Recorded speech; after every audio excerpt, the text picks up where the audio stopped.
Doctor Sivanthi Adithanar teachers training institute Tiruchendur இந்த ஆண்டிற்கான admission நடைபெறுகிறது. 4ஆம் ஆண்டில் திமுக அரசு அடியெடுத்து வைக்கும் நிலையில் அண்ணா கருணாநிதி நினைவிடத்தில் முதலமைச்சர் மு.க.ஸ்டாலின் மரியாதை செலுத்தினார். அந்த காட்சியை தற்போது பார்ப்போம்.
இது பற்றிய விவரங்களை செய்தியாளர் பாஸ்கர் வழங்கிட கேட்கலாம். பாஸ்கர், வணக்கம்.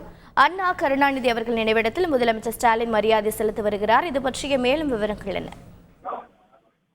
திமுக தலைவரும் தமிழக முதலமைச்சர் மு.க.ஸ்டாலின் தலைமையிலான ஆட்சி பொறுப்பேற்று 3 ஆண்டுகள் கடந்து 4ஆம் ஆண்டில் அடியெடுத்து வைக்கக்கூடிய இந்த நாளில் தலைமைச் செயலகத்துக்கு வருவதற்கு முன்னதாக முதலமைச்சர் மு.க.ஸ்டாலின் அவர்கள் அண்ணா நினைவிடத்துக்கு சென்று மலர் தூவி மரியாதை செலுத்தினார். அதைத் தொடர்ந்து கருணாநிதி நினைவிடத்திலையும் மரியாதை செலுத்தினார். அதற்கு பிறகு தலைமைச் செயலகத்துக்கு வந்திருக்கக்கூடிய தமிழக முதலமைச்சர் IAS அதிகாரிகளாக பதவி அந்தஸ்து பெற்றவர்கள் 8 பேர் சந்தித்து வாழ்த்து பெற்றிருக்கிறார்கள். அதே நேரத்தில் அமைச்சர்களும் மற்றும் உயரதிகாரிகள் தலைமைச் செயலகத்தில் தமிழக முதலமைச்சரை சந்தித்து வாழ்த்து தெரிவித்த வண்ணம் இருக்கிறார்கள்.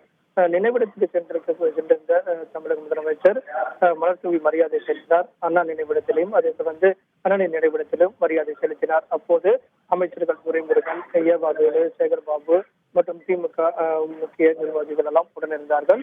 அதைத் தொடர்ந்துதான் தலைமைச் செயலகத்துக்கு வருகை தந்திருக்கிறார். தற்போது வரை தலைமைச் செயலகத்தில் இருக்கிறார் தமிழக முதலமைச்சர் மு.க.ஸ்டாலின். விவரங்களை வழங்கியதற்கு நன்றி Bhaskar. Doctor Sivanthi Adithanar teachers training institute Tiruchendur. Admission என்கொயரிக்கு கீழே உள்ள லிங்கை கிளிக் செய்யவும்.